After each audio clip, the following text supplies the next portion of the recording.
के नाम से ही हर व्यक्ति डरने लगता है। शनि की दशा एक बार शुरू हो जाए तो 7.5 साल के बाद ही पीछा छोड़ती है। लेकिन हनुमान भक्तों को शनि से डरने की तनिक भी जरूरत नहीं। शनि ने हनुमान को भी डराना चाहा, लेकिन मुंह की खानी पड़ी। आइए जाने कैसे। महान पराक्रमी हनुमान अमर हैं। पवन पुत्र हनुमान रघुकुल के कुमारों के कहने से प्रतिदिन अपनी आत्मकथा का कोई भाग सुनाया करते थे।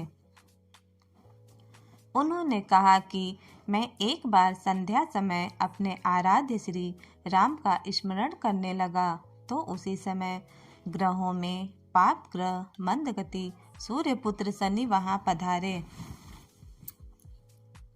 वह अत्यंत कृष्ण वर्ग से भीषणाकार थे। वह अपना सिर प्रायः झुकाए रखते थे। जिस पर अपनी दृष्टि डालते वह अवश्य नष्ट हो जाता। शनिदेव हनुमान के बाहुबल और पराक्रम को नहीं जानते थे। हनुमान ने उन्हें लंका में 10 ग्रीव के बंधन से मुक्त किया। वह हनुमान जी से विनय पूर्वक किंतु कर्कश स्वर में बोले, हनुमान जी, मैं आपको सावधान करने आया हूँ। त्रेता की बात दूसरी थी। अब कलयुग प्रारंभ हो गया है। भगवान वासुदेव ने जिस क्षण अपनी अवतार लीला का समापन किया उसी क्षण से पृथ्वी पर कली का प्रभुत्व हो गया। यह कलयुग है। इस युग में आपका शरीर दुर्बल और मेरा बलिष्ठ हो जाएगा। अब आप पर मेरी 7.5 की दशा प्रभावी हो गई है। मैं आपके शरीर पर आ रहा हूँ। शनिदेव को इस बात का तनिक भी ज्ञान नहीं था कि रघुनाथ के चरणाश्रितों पर काल का प्रभाव नहीं होता। करुणा निधान जिनके हृदय में एक क्षण को भी आ जाते हैं, काल की कला वहाँ सर्वथा निष्प्रभावी हो जाती है। प्रारब्ध के विधान वहाँ प्रभुत्वहीन हो जाते हैं। सर्वसमर्थ पर ब्रह्म के सेवकों का नियंत्रण, संचालन, पोषण प्रभु ही करते हैं।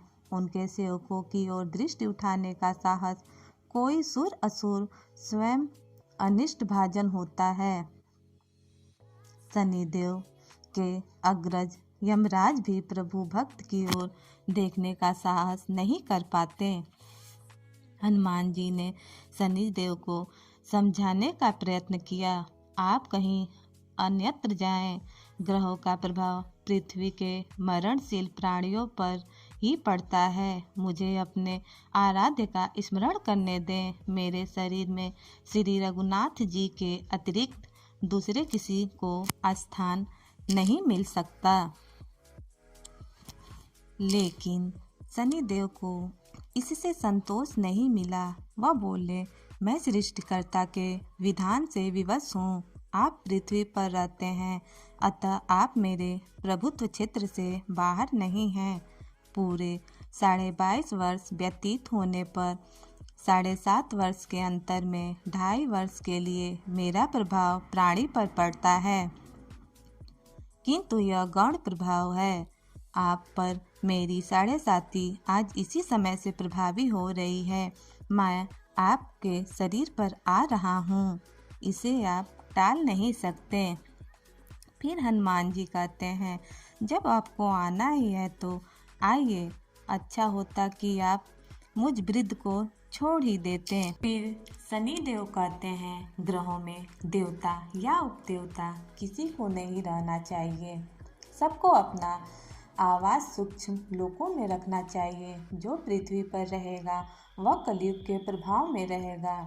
उसे पीड़ा भोगनी पड़ेगी। और ग्रहों में मुझे अपने अग्रज यम का कार्य मिला है। मैं मुख्य मारक ग्रह हूँ और मृत्यु के सबसे निकट वृद्ध होते हैं, अतः मैं वृद्धों को कैसे छोड़ सकता हूँ। हनुमान जी पूछते हैं, आप मेरे शरीर पर कहाँ बैठने आ रहे हैं। शनिदेव गर्व से कहते हैं, प्राणी के सिर पर। मैं 2.5 वर्ष प्राणी के सिर पर रहकर उसकी बुद्धि विचलित बनाए रखता हूँ। मध्य के 2.5 वर्ष उसके उदर में स्थिर रहकर उसके शरीर को अस्वस्थ बनाता हूँ। वह अंतिम 2.5 वर्ष पैरों में रहकर उसे भटकाता हूँ। फिर शनिदेव हनुमान जी के मस्तक पर आ बैठे तो हनुमान जी के सिर पर खाज हुई। इसे मिटाने के लिए हनुमान जी ने एक बड़ा पर्वत उठाकर सिर पर रख लिया।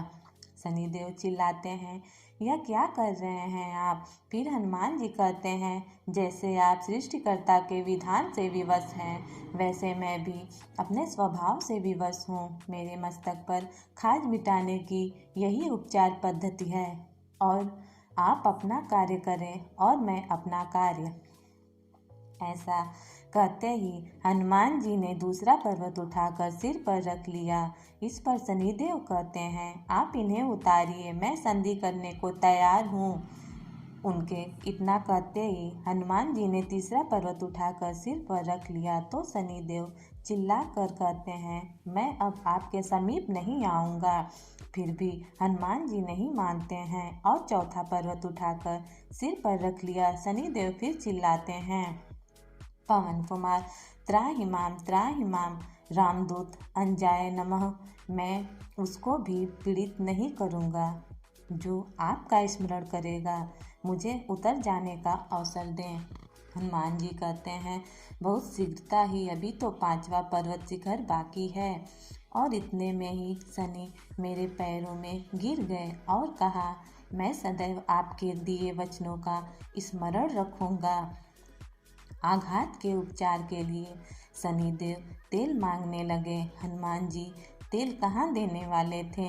वही शनिदेव आज भी तेल दान से संतुष्ट होते हैं। फ्रेंड, आपको मेरी ये कहानी कैसी लगी? प्लीज़ कमेंट करके ज़रूर बताइएगा और इसे ज़्यादा से ज़्यादा लाइक, शेयर और सब्सक्राइब करना मत भूलिएगा। Thank you.